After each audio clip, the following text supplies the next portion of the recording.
एक बार की बात है, एक सर क्लास में पढ़ा रहे थे। वो सभी स्टूडेंट से कोई ना कोई सवाल पूछ रहे थे।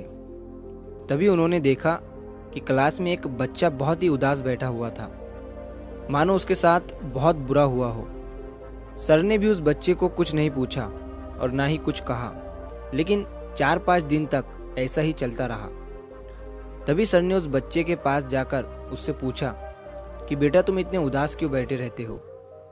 दूसरे बच्चों की तरह तुम एंजॉय नहीं करते और किसी भी सवाल का जवाब नहीं देते हो। उस लड़के ने सर से कहा कि सर, मेरे अतीत में मेरे साथ कुछ बुरा हो गया था, इसी वजह से मेरा किसी भी चीज़ में अब मन नहीं लग रहा है। मैं कुछ भी कर लूँ, दूसरे बच्चों की तरह खुश नहीं रह पा रहा हूँ। सर ने उस बच्चे की बात को पूरा सुना और अगले दिन वो सर अपने बैग में शिकंजी बनाने का सारा सामान लेकर आए और सारे बच्चे क्लास से जाने के बाद सर उस बच्चे के पास शिकंजी बनाने का वो सामान लेकर गए और उस सामान से उन्होंने उस लड़के को एक गिलास शिकंजी बनाकर दिया।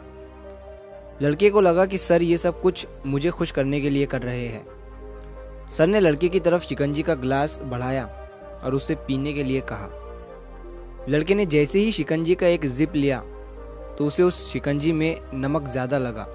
उसने सर से कहा कि सर, इस शिकंजी में नमक ज़्यादा हो गया है।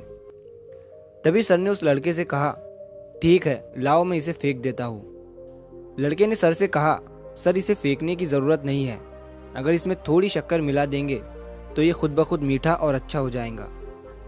तभी सर ने उस लड़के की तरफ मुस्कुराते हुए देखा और कहा, यही सेम चीज़ मैं तुम्हें आज इस शिकंजी के ज़रिए समझाने आया था। हमारी ज़िंदगी भी बिल्कुल इस शिकंजी की तरह है और हमारे पास्ट में जो बुरी और दुखद चीज़ें हमारे साथ हुई है वो उस शिकंजी में मिले नमक की तरह है। जब हमारे पास्ट में कुछ बहुत बुरा हुआ हो जिसकी वजह से हमारी ज़िंदगी बिल्कुल कड़वी हो जाती है, तब हमें उसमें कुछ अच्छे पल ऐड करने की ज़रूरत होती है। जिस तरह से शिकंजी में नमक ज़्यादा हो गया था लेकिन उसमें शक्कर मिलाने के बाद वो मीठा हो गया, उसी तरह हमें भी हमारे बीते हुए कल को भूल कर उसमें खुशियाँ ऐड करनी चाहिए, ताकि हमारी बुरी यादें हमारी अच्छी यादों से ज़्यादा हो जाए और हमारी ज़िंदगी फिर से मीठी और खुश हो जाए।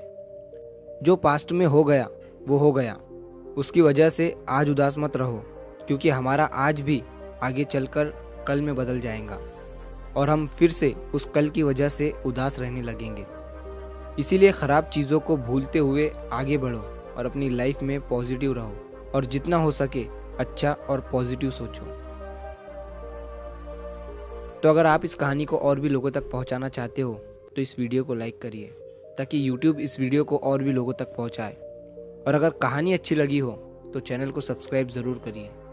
मिलता हूँ मैं अगली बार इसी तरह की कहानी के साथ। तो सब्र करो, शुक्र करो और ज़िंदगी में आगे बढ़ो।